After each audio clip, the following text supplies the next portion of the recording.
Friends, welcome to Automation Anomaly. So this is our tutorial number 3. In this tutorial, we are going to see the fashion image dataset, and this is similar to previously seen handwritten digit dataset, but our handwritten digit dataset was quite easy to recognize because the pattern was little bit easy. But in fashion image dataset, we are having 10 different classes. In that one, we are having sneakers, shoes, t-shirt, shirt, boots, trousers. So this is going to be a little bit difficult pattern to understand for neural network. So this is going to be a little bit difficult for us. So today we are going to introduce and we are going to learn the new concept of tuning parameters to get the best and optimum accuracy for the model. So let's get started. So first of all, we have to import the required library. So I will start with NumPy. Also, we need Matplotlib, and we need our data set first of all. So from keras dot datasets import fashion mnist. Let's run this one.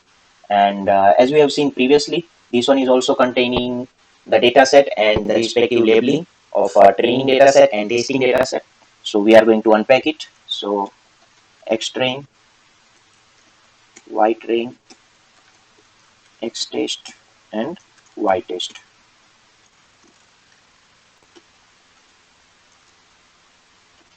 Fashion mnist load data. Okay, now we can check the size of our data set. So train.shape. So it is similar as we have seen in our handwritten digit data set. We are having 60,000 images in our xtrain for our training data set, and those are having 28 by 28 pixels. And for ytrain, we are having 60,000 label corresponding to each of the image. And for ytest, we are having 10,000 images. So we are having 10,000 labeling for each of the images. So we can print out the shape. So let's just do it. The shape of xtrain is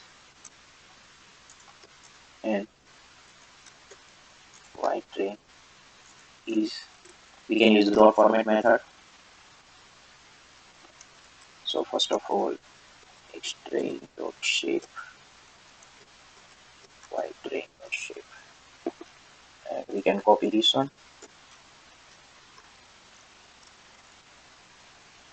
And instead of training, now we have to use the test. Okay, test. Okay, so right now we are going to skip the assert function because here we are clearly seeing that our number of images are equal to number of labels in both of the training and testing dataset. So if you guys haven't seen my first and second tutorial, I have already explained you the concept of assert function. So you guys can refer those. I'll put the link in description below. So you guys can refer to it. And now we can plot our data. So we are not going to plotting our data like this one, or we can do it. Let's copy this one. Let me paste it, 10 rows, 10 columns. This will take a little bit of time. Oh, random. So for random, we have to import the required library because here we have to use the random library. Okay, so this is our data set. As we can see, this is shirt, this is hoodie or sweater here also. So shoes, sneakers, sandals, purse. So we are having these 10 different categories. And as we can see, this pattern was little bit easy compared to this one. So we are going to train a neural network to identify these classes. Also, previously we never took an unseen image and we test in our model. So we are going to do it today. So let's get started. So first of all, we have to do some pre-processing before training our model. We have to change the shape and size of our image. So let me make a variable input shape 28 and S size we will take 32. and our input shape is going to be input shape by input shape by 1. Why I'm writing 1? Because our images are black and white, so I want to refer it to 1. So our extrain is, first of all, we are going to do the normalization. So extrain divided by 255, and we're gonna change the S type of this one. So let's change it to float value. Okay, and similar thing we have to apply on our testing data set. We don't need these spaces.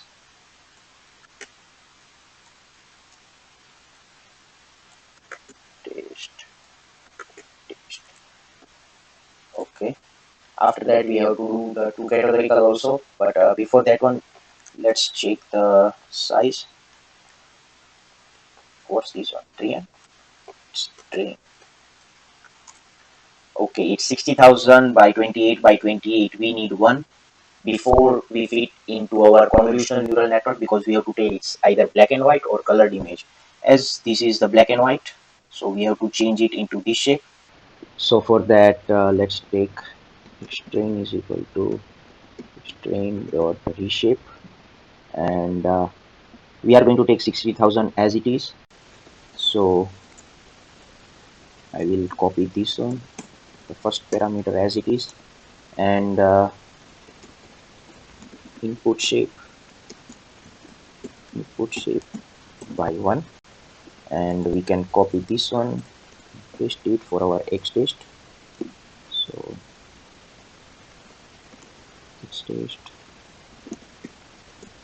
X test, and now if we check the shape, perfect, 60,000 by 28 by 28 by 1, what we wanted. Again, this one stands for black and white image, as our data set, the pictures are having black and white. Okay, now we can do the two categorical, means one hot encoding. So from Keras, actually we can copy from here to save the time, and we need on 2D as well as max pooling 2D. Also let's take dropout. So today I'm going to explain you what the dropout function will do. Okay, so now we can do one hot encoding. So white train is equal to, but before that we have to define the number of class. So and class is equal to 10, as we are having 10 classes starting from 0 to 9. So white train is equal to categorical white train, and our classes are 10. So this one, but before that let's check the shape. Okay, now we can paste it here. We can, and class is not defined. Did I run this here? Okay, now again we can check the shape. Ta-da! So we have do one hot encoding. So similarly we have to do for the testing data set, I mean the testing labeling. Okay, so as we can see, I have run it twice. Now it will give me error if I'm going to run it, because I have run it twice. I have run it thrice. So what it is doing is, before if I run the first time, it will give me 60,000 rows and 10 columns, because my data sets are 10 different classes, I mean. And since I'm having 60,000 by 10, again I run the cell, so again it thinks that I'm having 10 different classes, so it's again adding 10 10 10. So let's quickly run all the cell, restart and run all. So meanwhile let's make sequential model.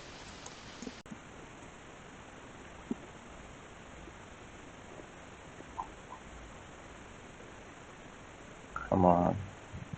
This will take a little bit of time because since we are working on CPU, and if you want to use the GPU for free, we can move to the Google Colab, but these are not complex data sets, so we don't need to use it as of now.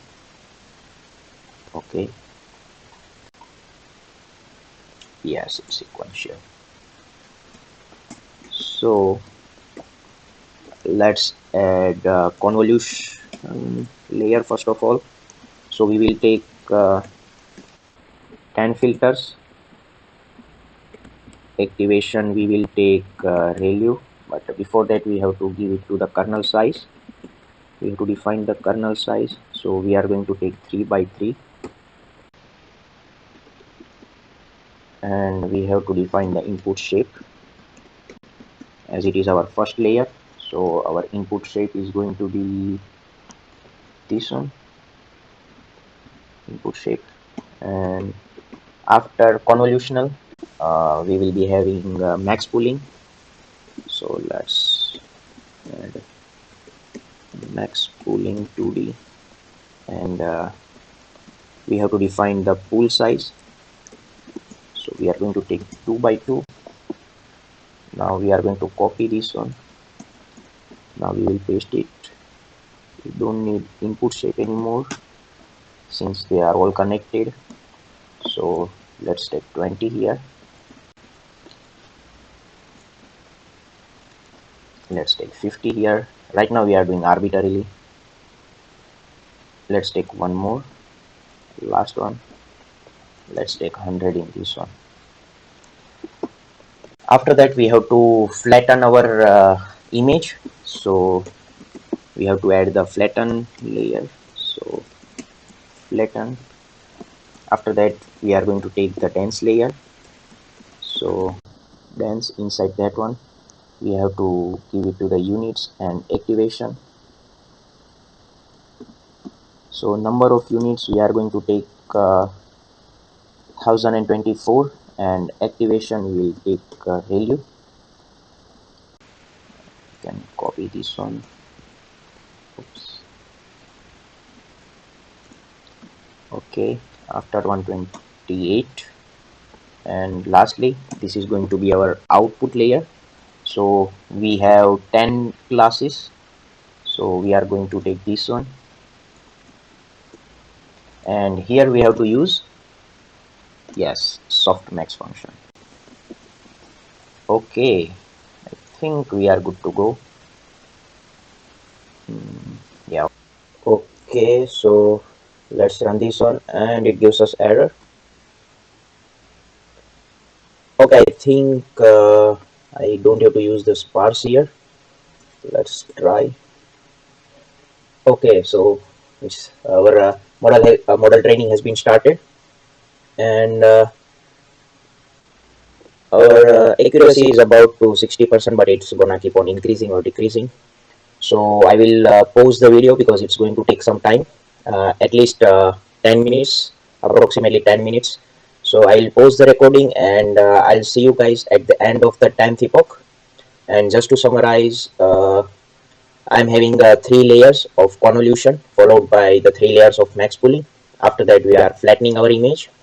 Then I'm using the 2 dense layer and 1 dense layer output, and for this one I'm taking the softmax function.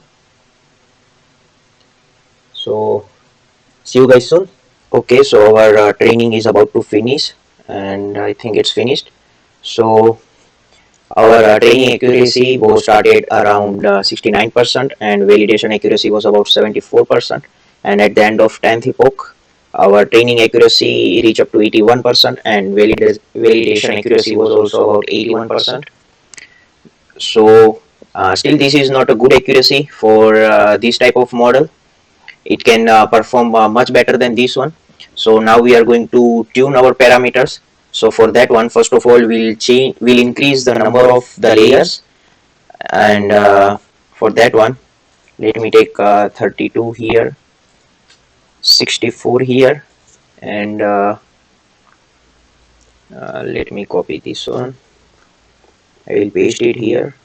I'll take the same, I will paste it here, 64, and Let us take around 132, or let's take double, so 128. After 128, here we are going to use 50. So our number of total parameters has been increased compared to previously. And let's take learning rate about 0.001. Let's reduce it, and let's run it. So I'll see you guys after the end of the 10th epoch as usual. Okay friends, so our model has been trained, and it started with 78% of training accuracy and 85% of validation accuracy. And at the end of 10th epoch, we reach up to 94% of training accuracy and 91% of validation accuracy. So this is good. Still we can improve it. For that we have to play a little bit with the filters. So we can add a little bit more filters here, and we can increase the number of epochs also. But let's not do it, and let's check the testing accuracy and testing loss. So for that we'll do model.evaluate. So here we have to give the x test and y test. So this will take some time, and it took a hell lot of time for training this model because we have huge number of parameters. And our test loss is the first parameter, and test accuracy is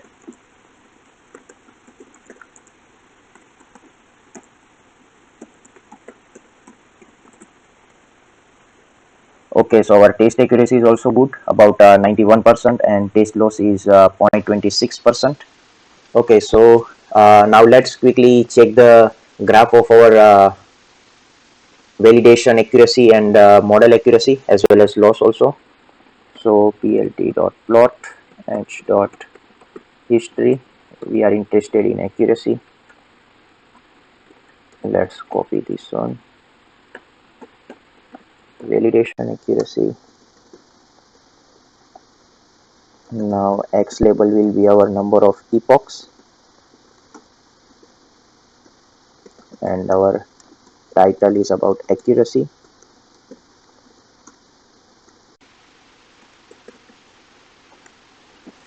Okay, and let's copy for loss as well.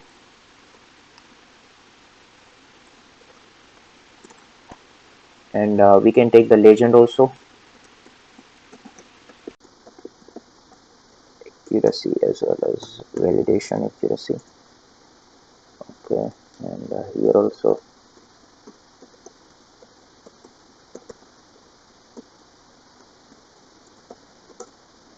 Okay, and now okay, after plotting, and here I have to change it to loss.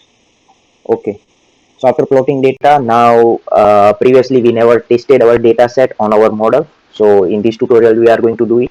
So for that I have copied code from GitHub, and I have modified it according to our need. So you guys don't need to worry about this one. I'm giving the labeling for the classes. For example, 0 stands for t-shirt, 9 stands for ankle boots, and after that to check the model, I'm printing out the actual name and the predicted number. So let's do it. So as we can see here, our predicted image classification, it says it's a dress, and actual also it is a dress. After that second one is of shirt, and actual it's also shirt. Then again sandal, and number 5, then coat number 4, sandal 5, pullover number 2, ankle boot number 9, sneaker number 7. So this is a picture of a sneaker, and actual label of this one is sneaker, and our predicted model output is also sneaker. So after that, this is a sandal number 5, big number 8, and as we are having the 91% of test accuracy, it will also misclassify a few of the images. Let's quickly check out if it okay, yeah, see the code. Actually it is a pullover, but our model classifier thinking it as a coat, and it fair enough, like 91% accuracy. So there are some chances that it is going to misclassify some of the products. So this is all about it, guys, for today's tutorial. And next tutorial is going to be quite exciting, as we are going to train our classifier of dogs and cats.